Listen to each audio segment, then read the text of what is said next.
Hello, 11th graders. We are talking about today something called arithmetic series. So last class we talked about arithmetic sequences, how sequences are these lists of numbers that follow a specific pattern, like 3, 6, 9, 12, 15, 18, or 10, 12, 14, 16, right? So like a list of numbers that follow a specific pattern. But more specifically than that, an arithmetic sequence is a pattern that follows repeated addition. So either you're adding the same number every single time or you are subtracting the same number every single time. And we learned about all the different ways to find those lists, to define those lists. So not just to find them, but to define them, to write them in the use of n to the nth degree, to the nth term. And so now we're just taking it one step further, that we not only have sequences for arithmetic, but we also have something called a series. They go hand in hand, they're really close together, and the reality is that an arithmetic series is just a sequence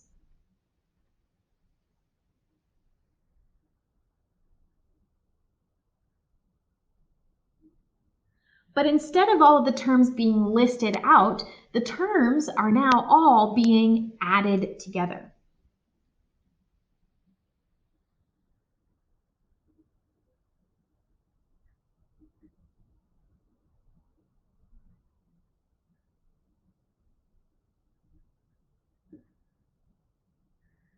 So for instance, your sequence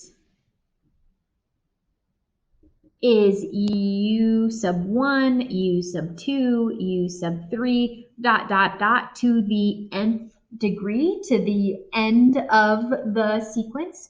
And your series just takes all of those terms and adds them.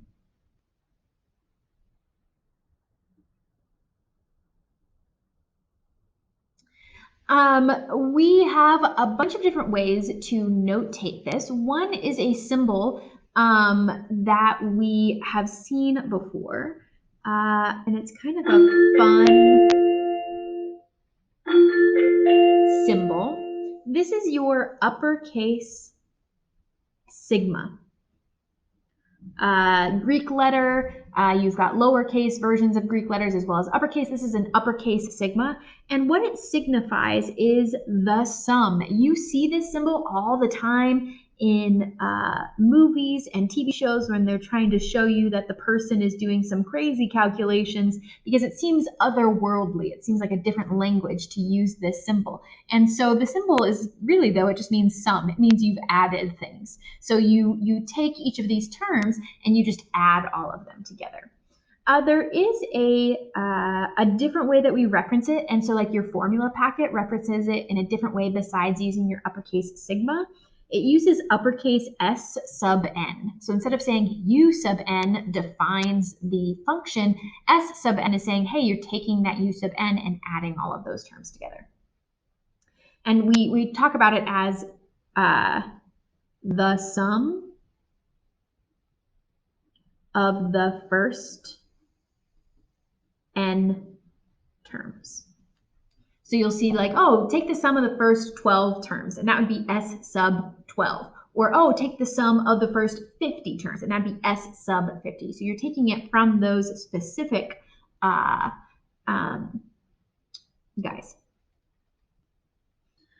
Okay, so we have a formula for it. It's in your formula packet, just like this guy is in your formula packet. It's right below it. S sub n equals, and let me rewrite it for you in sigma notation. So this would be sigma notation to write it in this way. Bear with me. I equals 1 goes on the bottom, and n goes on top. And then u sub I goes there. U sub I is kind of like it is U sub n. But now the thought of this is that n is the last term, that we are summing a finite sequence, right? There's a beginning and an end to the sequence. So we're summing, we're adding all of those values together. So then the general definition of the formula is now called U sub I and not U sub n. This notation right here says we're going from the first term to the nth term. So we're going from term number 1 to term number 2, 3, 4, all the way up to u sub n. This represents u sub 1 plus u sub 2 plus u sub 3 plus all the way up to u sub n. Okay, so these are all different ways you can write about it. None of this is a function yet, by the way. None of this is a formula. So you can write it like this, you can write it like this. Ultimately, all of those just mean this situation, and we have a formula to go with it. Before I show you the formula, I want to show you the idea behind the formula. The idea behind the formula came from a guy called Carl Friedrich Gauss. And Gauss, as a young man, was always considered this mathematical genius, a math magician. And so what he had done from a very young age is think creatively about how to solve things, thinking outside the box, thinking, oh, well, what if I just kind of did this weird thing to make those connections? And while that might seem daunting, a lot of times they appear in ways that we don't necessarily expect. And so to keep our minds open, but more importantly, to keep our minds free of fear of mathematics is key. The numbers will do whatever you want them to. Just try and think creatively about it. So what I have here are a few numbers, specifically all of the numbers between 1 and 10. And if I were to ask you, what is the sum of all of these numbers between 1 and 10, you would probably sit there and go, okay, 1 plus 2 is this, plus 3 is this, plus 4 is that, and you would go through and you would add it. And so I would say, okay, well then what about between 1 and 20? And you would go through and do the same thing. The thing that Carl Friedrich Gauss did is that he was asked as an elementary student to sum up all of the numbers between 1 and all of the integers, 1, 2, 3, 4, 5, and so on, between 1 and 100. And he did it like that. And his teacher was so amazed, and he was like, well, it's really easy when you think about it. If I'm counting all of the integers, and I put them in a list,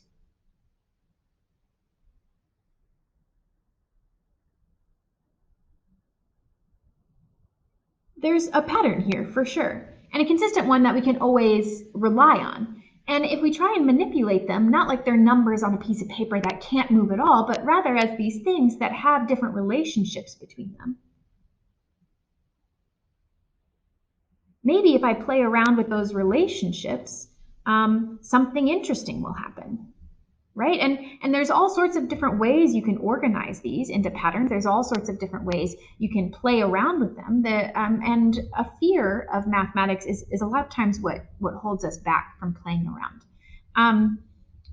But one thing that he noticed was, well, what if I pair the biggest number with the smallest number?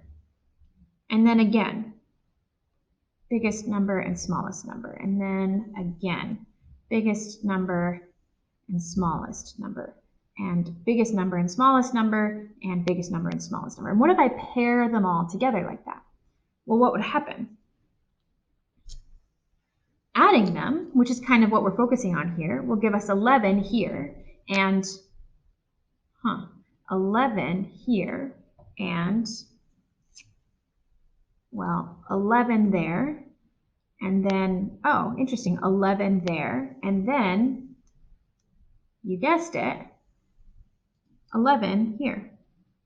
So adding all of them up, he was like, oh, well, if I created this pattern of like, okay, the biggest one that I can find and the smallest one I can find adds up to this magic number, 11. Okay, well then ignoring all of those, then I can say, okay, well now I'm just really adding a bunch of 11s. Well, if I'm adding the same number multiple times, it's just a multiplication. Well, that is 5 times 11. And he did that with 100. He said, okay, well then 100 plus 1 is 101. And what happens when I pair these numbers together is I now no longer have 10 separate numbers, but rather I've got 5 pairings of numbers. And each of them results in this magical number 11. And so no longer 10 becomes 5, half of what we had before. And then you just multiply that by the first number plus the last number. So he said, okay, well, 100 plus 1 is 101 times half of all of the numbers. Half of 100 was 50. So he was like, oh, well, it's just 100 and 1 times 50. What is 101 times 50? It's 5,050. And he did it like that. This is the pattern that stays consistent and the reason why the formula for your finite sum of a arithmetic sequence happens. If you want to know what is the sum of all of the numbers that are added up in order of a specific way, it actually works not just for 1, 2, 3, 4, not just for 20, 21, 22, 23. You could jump by factors of 3, or you could jump by factors of negative 20. As long as you take the first one and add it with the last one, and then divide by how many terms are there because you've paired them up and divided them from 10 into 5, you halved how many terms you have, then you'll result in the total sum. And that's what your formula is. Your formula is half of all of the terms that are in your sequence, or series. So your number of terms divided by 2 times your first term plus your last term. That formula is in your formula packet. But the idea, the concept of that formula is an incredibly relatable and understandable idea of, well, if I'm just playing around with these numbers and seeing how they relate to them, what happened if I put them into order of matching biggest one, smallest one across the board? And that pattern continued more and more and more, which is pretty flippin' cool. All right, let's move on and talk about it in a much more math classy way.